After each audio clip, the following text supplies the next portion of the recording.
దేశమాత అంటే ప్రేమించడమే మంచి మాటే, ఇంకొక మాట ఉండకూడదు. అలాగే భగవంతుడు ఎప్పుడూ ఈశ్వరుడి వైపుకి నడిచేటట్టుగా మాట్లాడాలి. పునశ్చోత్తమ సంత్వవాది, నువ్వు చెప్పిన ఏ ఒక్క మాట వల్ల ఎవడు ఈశ్వరుడి వైపు అడిగేయడానికి భయపడకూడదు, అలాగే మాట్లాడాలంతే.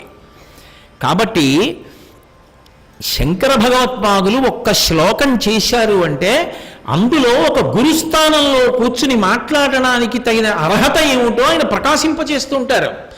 అందుకని పరమేశ్వర పరిపాల్యో, ఈశ్వర మీరు ఇన్ని అవతారములు ఎత్తారు ఎందుకు? సరదా కోసం కాదు, ఇవన్నీ కూడా భూమి ప్రార్థన చేస్తే వచ్చే రక్షణ మాత్రమే చేశారు. ఇంకొక మాట ఆయన వాడటం శంకరాచార్యుల వారు.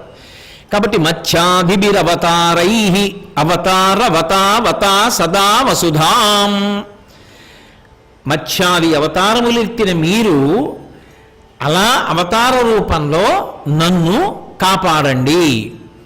వసుధను భూమిని ఎలా కాపాడారో అలాగే కాపాడండి. పరమేశ్వర పరిపాల్యో, ఈశ్వర నన్ను రక్షించండి. ఒక్క మాట చాలు, నన్ను పరిపాలించండి. పరమేశ్వరుడు ఏది చేసినా అందరి ప్రయోజనాన్ని దృష్టిలో పెట్టుకుంటాడు. అందుకే విచిత్ర శబ్దాలు ఉంటాయి ఈశ్వరుడికి. దొంగ అని పేరుంది ఆయనకి. అదేంటంటే మేము ఎక్కడ చదవలేదు ఈ నామం, మీరే కల్పించేస్తున్నారా ఏమిటి అనుకోకండి. రుద్రాభిషేకం చేసేటప్పుడు నమఃచోరాయచ అనో పేరుందా లేదా ఆయనకి? నమఃచోరాయచ అంటే దొంగ రూపంలో ఉన్న శివ నీకో నమస్కారం. అదేమిటి అంటే దొంగాయ నమః అన్నట్టేనా? చోరాయ నమః అంటే మరి దొంగాయ నమః కదా. దొంగ నీకో నమస్కారం. ఏమిటి ఆయన దొంగతనం? ఆయన అన్నమాచార్యులు వారు అలా గులు తిరిగిన దొంగ గూ గూ గూ వాడు గుడిలోనే దాగేనే గూ గూ గూ అన్నాడు. దొంగ అంటే మనకి తెలియకుండా ఎత్తుకుపోయినవాడు దొంగ, అందరికీ తెలిసేట్టు పట్టుకెళ్ళిన వాడు దొర. అందులో దొంగతనం ఏం లేదు, భయం అన్న మాటకు అసలే లేదు.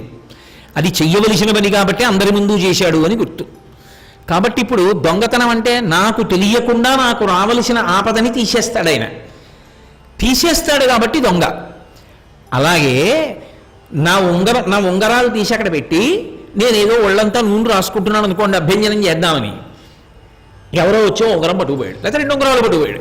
మళ్ళీ ఒకటే ఎందుకు రెండూ పట్టుకుపోతే రుద్రాధ్యాయం బాగా వంట పట్టింది అనుకోండి, వాడు వెంటనే ఏం చేస్తాడంటే దొంగ ఎక్కడ నిలబడి బహుశా 2 ఉంగరాలు ఎత్తుకుపోయి ఉంటాడో అక్కడ పడి దొల్లుతాడు. అంటే ఒకనాడు వీడికి ఉంగరాలు లేవని 2 ఉంగరాలు ఇచ్చిన పరమేశ్వరుడు ఆ 2 ఉంగరాలు ఆయనవే కాబట్టి, ఒరే నీకన్నా అవసరం ఉన్నవాడు ఉన్నాడురా అని నా దగ్గర తీసేసుకుని ఎవరికో ఇవ్వడానికి పట్టుకెళ్ళాడు. దొంగ రూపంలో వచ్చి శివ మా ఇంట్లో నించున్నావా, నీ పాద ధూళి తగలాలని కాలు పెట్టకుండా దొల్లుతాడు, పోలీస్ స్టేషన్కి పరిగెత్తాడు. అప్పుడు వాడు పిచ్చాళ్ళ మనకు కనపడతాడు. అందుకే జ్ఞాని అర్థం కాడు. జ్ఞాని పిచ్చివాళ్ళ కనపడడానికి కారణం అదే. అందుకే రామకృష్ణ పరమహంసకి పిచ్చి ఎక్కిందని ప్రజలంటే అటువంటి పిచ్చి నాకెప్పుడు ఎక్కుతుందో అన్నాడు ఇంకో మహాత్ముడు.